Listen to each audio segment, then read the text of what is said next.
నమస్తే అందరికీ. నేను డాక్టర్ టి సంతోష్ రాహుల్ అండి, dentist at Balaji Santoshi dental neuro psychiatric clinic, Eluru. జ్ఞానదంతం గురించి చాలామందికి చాలా విషయాలు అపోహలు ఉన్నాయి. దానికి సంబంధించిన కొన్ని విషయాలు చెప్పడానికి వీడియో చేస్తున్నాము. జ్ఞానదంతం అనేది జనరల్గా 18 నుంచి 25 ఏళ్ళ వయసులో వస్తుందండి. ఆ 18 నుంచి 25 ఏళ్ళ వయసులో వచ్చే లాస్ట్ టీత్ అండి. ఇంకా చివరాఖరికి ఇంకే టూత్ రాదు, అదొకటే లాస్ట్ టీత్. ఇంకా మన పళ్ళ వరుసలో వచ్చే పన్ను ఆఖరి పన్ను. అయితే ఈ పన్ను అనేది ఇంతకుముందు ప్రీవియస్ ఎరాలు ఎర్లియర్ ఏజ్లో మనం తినే ఫుడ్స్ అన్నీ కూడా హార్డ్ ఫుడ్స్ అవడం వల్ల, హార్డ్ ఫుడ్స్ అనేవి బాగా చేసుకుని నవిలే శక్తి ఉండటం వల్ల అండ్ ఆ అలవాటు ఉండటం వల్ల అప్పుడు తినే క్రమంలో మనకి జ్ఞానదంతం అనేది నార్మల్ దిశగా వచ్చేదండి. అంటే స్ట్రైట్ దిశగా వచ్చేది.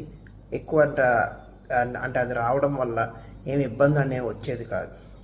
ఇప్పుడు అనేది మనం అన్నీ కూడా సాఫ్ట్ ఫుడ్ కన్వర్ట్ అవ్వడం వల్ల ఆ పన్ను అనేది ఆర్చ్లో పన్ను టీత్ వరుసలో స్పేస్ లేకపోవడం వల్ల పక్క పన్ను మీద వాలి, లేదంటే కంప్లీట్గా లోపల అలా పొడుకుని అలా చాలా రకాలుగా వస్తాయి. ఈ జ్ఞానదంతం అనేది నార్మల్గా కొన్నిసార్లు పక్క పన్నును కూడా డ్యామేజ్ చేసే అవకాశం ఎంతైనా ఉంటుందండి. అది మీజో యాంగులర్ అనే సిచ్యువేషన్లో వస్తుంది. అలాంటి టైంలో ఉన్నప్పుడు అది మనం నిర్లక్ష్యం చేయకుండా రెగ్యులర్గా 18 నుంచి 25 ఏళ్ళ వయసులో ఉన్నప్పుడు నార్మల్ డెంటల్ చెకప్ చేయించుకుంటే అది ముందు దశలోనే గుర్తించి అది తీయడానికి అవకాశం లభిస్తుందండి.